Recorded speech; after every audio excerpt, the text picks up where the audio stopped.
சப்பாத்தி பூரிக்கு அட்டகாசமான side dish வாங்க எப்படி செய்யலான்னு பார்க்கலாம்.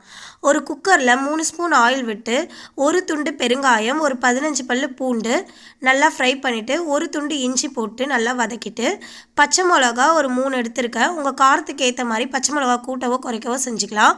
ஒரு மீடியம் சைஸ் வெங்காயம், ஒரு 3 தக்காளி நல்லா குட்டியாக கட் பண்ணி ஆட் பண்ணியிருக்கேன். தக்காளி இதுக்கு கொஞ்சம் அதிகமாக தான் ஆட் பண்ணோம். ஒரு 1/4 கப் துவரம்பருப்பு நல்லா வாஷ் பண்ணி இது கூட ஆட் பண்ணிக்கலாம். ஒரு 1/4 ஸ்பூன் மஞ்சத்தூள், இதுக்கு தேவையான அளவு உப்பு ஆட் பண்ணிவிட்டு நல்லா மிக்ஸ் பண்ணி விட்டுக்கலாம். கப்பில் தான் நான் பருப்பு அளந்தேன். அதே கப்பில் 4 கப்பு தண்ணி ஊற்றிட்டு நல்லா மிக்ஸ் பண்ணிவிட்டு தண்ணி கொதி வந்ததும் மூடி போட்டு 3 விசில் கொடுத்து இறக்கணுன்னா நம்மளுக்கு ஒரு தாளிப்பு கொடுத்துருக்கலாம். ஒரு 3 ஸ்பூன் ஆயில் விட்டு 1 ஸ்பூன் கடுகு, 1 ஸ்பூன் சீரகம், ஒரு 4 வரமிளகா போட்டுக்கலாம். ஆந்திரா ஸ்டைல் தால் ரெடி ஆகிடுச்சு. சப்பாத்தி பூரிக்கு அட்டகாசமாக இருக்கும். என்னோட சேனல் பிடிச்சிருந்தா மறக்காமல் சப்ஸ்கிரைப் பண்ணிக்கோங்க.